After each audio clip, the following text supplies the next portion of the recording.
सुरुवात करते.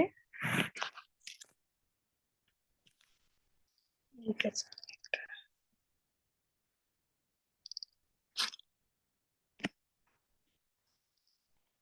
हरे कृष्णा. श्रील प्रभुपाद की जय. जीव जेव्हा श्रीकृष्णाच्या माया शक्तीच्या बहिरंग गुणांकडे आकर्षित होतो व श्रीकृष्णांना विसरतो, तेव्हा त्याचे स्वास्थ्य नष्ट होते. या मायेच्या जगाला दुराश्रय किंवा असत्य वा वाईट आश्रय असे म्हटले आहे. जो दुराश्रयावर श्रद्धा ठेवतो तो खोटी आशा बाळगून असतो. भौतिक जगात प्रत्येक जण सुखी होण्याचा प्रयत्न करतो आणि त्याचे भौतिक प्रयत्न प्रत्येक बाबतीत निष्फळ होत असले तरी अज्ञानामुळे त्याला स्वतःच्या चुका कळू शकत नाहीत. लोक एक चूक दुरुस्त करायला जातात व तसे करताना आणखी एक चूक करून बसतात. या जगात जगण्यासाठी असाच संघर्ष करावा लागतो. अशा स्थितीत जर एखाद्याला कृष्ण भावनामृताचा आश्रय घेऊन सुखी होण्याचा उपदेश केला तर तो असा उपदेश स्वीकारित नाही. मानव समाजामध्ये पसरलेले घोर अज्ञान दूर करण्यासाठी या कृष्ण भावनामृत संघाचा जगभर प्रसार केला जात आहे. सामान्य लोकांना अंध नेते चुकीचा मार्ग दाखवित आहेत. सद्यस्थितीत राजकीय पुढारी, तत्वज्ञानी आणि शास्त्रज्ञ हे मानव समाजाचे नेते आहेत आणि ते कृष्ण भावनामय नसल्यामुळे आंधळे आहेत. भगवद्गीतेत सांगितल्याप्रमाणे त्यांच्या नास्तिकवादी जीवनशैलीमुळे ते खऱ्या ज्ञानापासून पूर्णपणे वंचित झालेले आहेत आणि खरे सांगावयाचे तर ते पापी, लुच्चे आणि नराधम आहेत. न मां दुष्कृतिनो मूढाः प्रपद्यन्ते नराधमाः मायाया अपहत ज्ञाना आसुरं भावमाश्रिताः. जे अत्यंत मूर्ख आणि दृष्ट आहेत ते जे नराधम आहेत, ज्यांचे ज्ञान मायेमुळे नष्ट झाले आहे आणि जे असुरांची नास्तिक प्रवृत्ती धारण करतात ते मला शरण येत नाहीत. असे लोक कधीही श्रीकृष्णांना शरण येत नाहीत आणि ज्या लोकांना श्रीकृष्णांना शरण जावयाचे असेल त्यांच्या प्रयत्नात ते अडथळे निर्माण करतात. जेव्हा असे नास्तिक लोक समाजाचे नेतृत्व करतात तेव्हा सर्व वातावरण अविद्येने भरून जाते.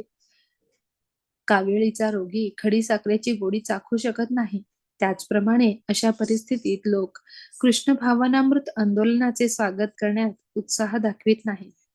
तथापि आपण जाणले पाहिजे की कावेळीकरिता खडीसाखर हेच विशिष्ट औषध आहे व त्याचप्रमाणे मानव समाजाच्या सध्याच्या गोंधळलेल्या स्थितीत कृष्ण भावनामृत किंवा हरे कृष्ण कृष्ण कृष्ण हरे हरे हरे राम राम राम हरे हरे या महामंत्राचा जप करणे हाच विश्वाला सुव्यवस्थित करण्याचा एकमात्र उपाय आहे.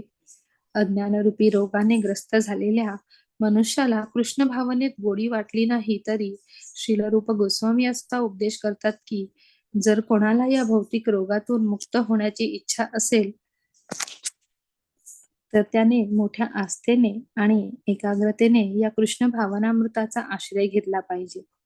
आपण या रोगाचा उपचार हरे कृष्ण महामंत्राच्या जपाने चालू करतो कारण या महामंत्राच्या जपाने भौतिक परिस्थितीतील मनुष्याच्या सर्व भ्रांत कल्पना दूर होतात. चेतो दर्पण मार्जनम.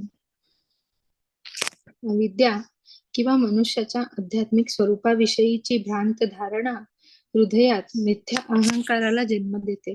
खरा रोग तर हृदयात आहे. मन किंवा चेतना शुद्ध असल्यास मनुष्याला भवरोगापासून पीडा होत नाही. मन आणि हृदय सर्व भ्रांत संकल्पनांपासून स्वच्छ करण्यासाठी आपण हरे कृष्ण महामंत्राचा जप केला पाहिजे. हे सोपे आहे व लाभदायकही आहे. हरी नामाचा जप केल्यामुळे संसाररूपी दावाग्नीपासून आपली त्वरित सुटका होते. हरी नामाचा जप करण्याच्या 3 अवस्था आहेत. नामापराध अवस्था. यात अपराध करीत नामजप होत असतो. नामाभास. या अवस्थेत अपराध हळूहळू कमी होतात. आणि शुद्ध अवस्था. जेव्हा एक नवसाधक फक्त हरे कृष्ण मंत्राचा जप चालू करतो तेव्हा साधारणपणे तो अनेक अपराध करतो. 10 मूळ नाम अपराध आहेत व भक्ताने ते टाळल्यास त्याला पुढच्या अवस्थेची प्रचिती येते. ही पुढची अवस्था नामापराध अवस्था शुद्ध अवस्थेच्या मध्यभागी आहे. जेव्हा एखाद्याला शुद्ध अवस्थेची प्रचिती येते तेव्हा तो तत्काळ मुक्त होतो. याला भव महादावाग्नी निर्वापणम असे म्हणतात. मनुष्य संसाररूपी प्रखर ज्वाळातून मुक्त झाल्यानंतर दिव्य जीवनाचे आस्वादन करू शकतो. निष्कर्ष असा की भवरोगातून मुक्त होण्याकरिता मनुष्याने हरे कृष्ण मंत्राचा जप केला पाहिजे. हे कृष्ण भावनामृत आंदोलन विशेष करून अशा वातावरणाच्या निर्मितीकरिता सुरू केले आहे ज्यात लोक हरे कृष्ण मंत्राचा जप करू शकतील. एखाद्याने श्रद्धापूर्वक प्रारंभ केला पाहिजे व ही श्रद्धा नंतर वाढल्यावर तो आमच्या संघाचा सदस्य होऊ शकतो. आम्ही सर्व जगभर संकीर्तन मंडळे पाठवितो आणि त्यांचा असा अनुभव आहे की जगाच्या अगदी दुर्गम भागात ज्या ठिकाणी कोणी श्रीकृष्णांचे नावही ऐकले नाही किंवा ज्यांना श्रीकृष्णांचे ज्ञानही नाही त्या ठिकाणी सुद्धा हरिकृष्ण महामंत्राच्या कीर्तनाने आकर्षित होऊन हजारो लोक आमच्या संघामध्ये येतात. काही ठिकाणी मंत्र ऐकल्यावर लोक काही दिवसातच डोक्याचे मुंडन करून व हरे कृष्ण मंत्राचा जप करून भक्तांचे अनुकरण करू लागतात. ही नक्कल असू शकते, परंतु चांगल्या गोष्टीची नक्कल करणे स्वागतार्ह आहे. अनुकरण करणारे काही लोक नंतर आध्यात्मिक गुरूंकडून दीक्षा घेण्यात अधिक रुची दाखवितात व दीक्षा देखील घेतात. जर एखादा मनुष्य प्रामाणिक असेल तर त्याला दीक्षा दिली जाते आणि या स्तराला भजन क्रिया असे म्हणतात. त्यानंतर मनुष्य हरे कृष्ण महामंत्राचा नियमितपणे 16 माळा जप करून आणि परस्त्रीशी संबंध, नशा, मांसाहार व जुगार या 4 गोष्टी पूर्णपणे टाळून भगवंतांच्या प्रत्यक्ष सेवेत संलग्न होतो. भजन क्रियेने मनुष्य भौतिक जीवनाच्या दोषांपासून मुक्त होतो. त्यानंतर तो मांस व कांद्यापासून बनवलेले तथाकथित स्वादिष्ट पदार्थ खाण्याकरिता हॉटेलात जात नाही, सिगरेट बिडी पीत नाही किंवा चहा अथवा कॉफी पीत नाही. तो व्यभिचार तर करीत नाहीच, परंतु मैथून करणेही पूर्णपणे टाळतो. त्याचप्रमाणे जो सट्टा, जुगार, मटका, लॉटरी यांच्यामध्ये देखील स्वतःचा वेळ नष्ट करत नाही. अशा प्रकारे आपण जाणले पाहिजे की तो मनुष्य अनावश्यक गोष्टींपासून मुक्त होत चालला आहे. अनर्थ निवृत्ती. अनर्थ म्हणजे अनावश्यक गोष्टी. कृष्ण भावनामृत संघाशी संबंध येताच मनुष्याचे अनर्थ नष्ट होतात. अनर्थातून मुक्त झालेला मनुष्य कृष्ण सेवेतील कार्य करण्यास स्थिर होऊ शकतो. खरोखर तो अशा कार्यांवर आसक्त होतो व भक्तिमय सेवा करताना श्रेष्ठ आनंदाचा अनुभव घेतो. याला भाव असे म्हणतात. भाव म्हणजे भगवत प्रेमाची प्रारंभिक अवस्था होय. अशा प्रकारे बद्धजीव भौतिक जीवनातून मुक्त होतो व भौतिक संपत्ती, भौतिक ज्ञान व सर्व प्रकारची भौतिक आकर्षणे यांचा समावेश असलेल्या जीवनाच्या भौतिक संकल्पनेतून मुक्त होतो. यावेळी तो भगवंतांचे आणि त्यांच्या मायेचे स्वरूप जाणू शकतो. मायेचा प्रभाव भावस्तर प्राप्त केलेल्या भक्ताला विचलित करू शकत नाही. याचे कारण असे की भक्ताला मायेचे खरे स्वरूप समजते. माया म्हणजे श्रीकृष्णांचे विस्मरण आणि श्रीकृष्णांचे विस्मरण तथा कृष्ण भावनामृत हे अनुक्रमे अंधकार आणि प्रकाश यांप्रमाणे एकमेकांशी जरी स्थित आहेत. जर एखादा अंधारात राहिला तर त्याला प्रकाशापासून मिळणाऱ्या सुखसोयींचा लाभ होत नाही आणि जर एखादा प्रकाशात राहिला तर त्याला सावलीच्या अंधकारापासून त्रास होत नाही. कृष्ण भावनामृताचा स्वीकार केल्यामुळे आपण हळूहळू मुक्त होतो व सतत प्रकाशात राहतो. त्यानंतर अंधकाराचा आपल्याला अगदी स्पर्श सुद्धा होत नाही. चैतन्य चरितामृत ग्रंथामध्ये मध्यलीला 22.31 पुष्टी केल्याप्रमाणे कृष्ण सूर्यासम माया हय अंधकार यहा कृष्ण तहा नाही मायार अधिकार. श्रीकृष्ण सूर्याप्रसमान आहेत आणि माया अंधकारासमान आहे. ज्या ठिकाणी सूर्यप्रकाश आहे त्या ठिकाणी अंधकार असू शकत नाही. आपण कृष्ण भावनामृताचा स्वीकार करताच अज्ञानरूपी अंधकार बहिरंगा शक्तीचा प्रभाव तात्काळ नष्ट होतो. एकच मिनिट द्या, मी पुढची स्लाइड शेअर करते आणि मग आपण पुढील वाचन करूया.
तर आपण आपल्या 7व्या श्लोकाच्या वाचनाला पूर्ण केलं 7व्या श्लोकाचं वाचन.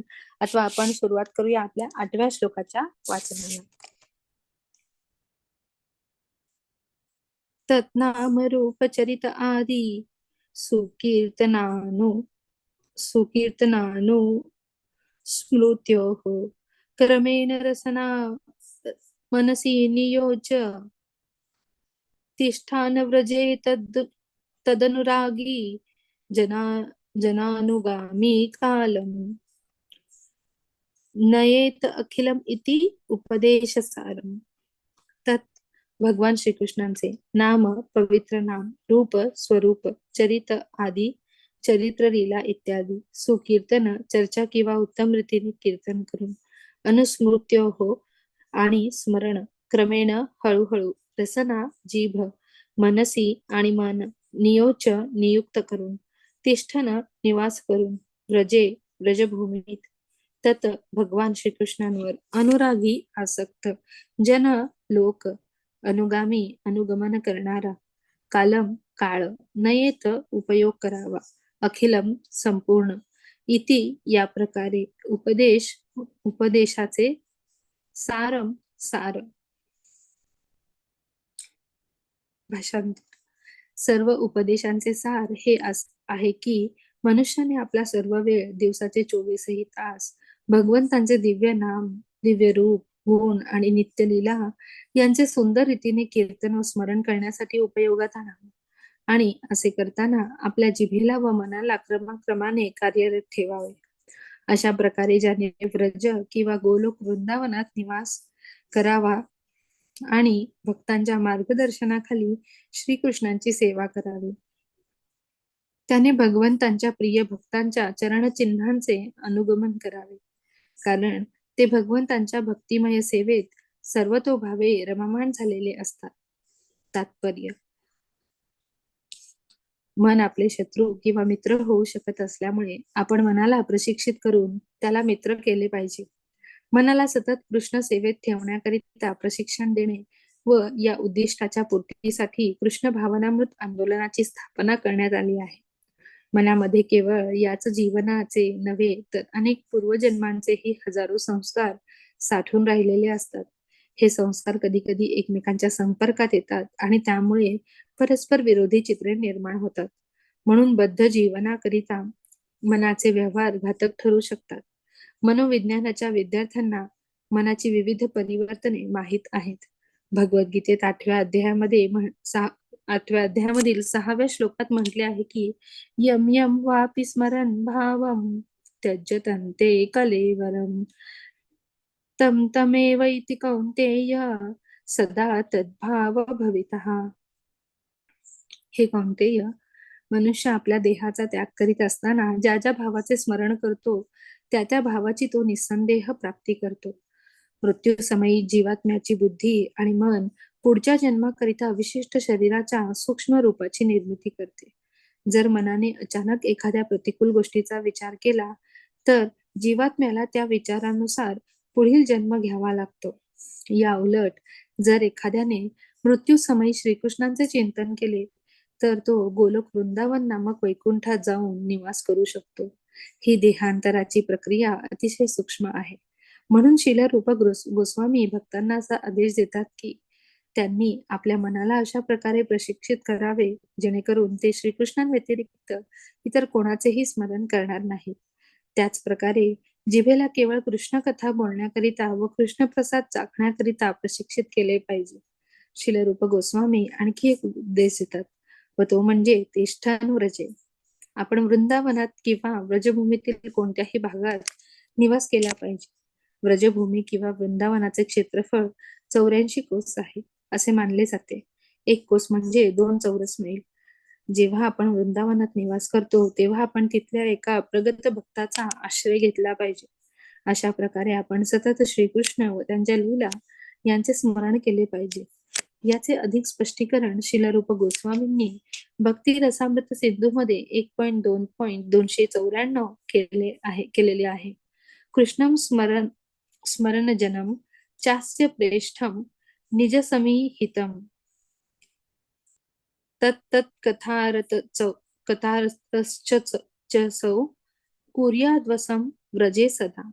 भक्ताने नेहमी व्रज या दिव्य धामात निवास करावा आणि कृष्ण स्मरण जनम चास्य श्रेष्ठम, म्हणजे श्रीकृष्ण आणि त्यांचे प्रियजन यांचे सदैव स्मरण करावे.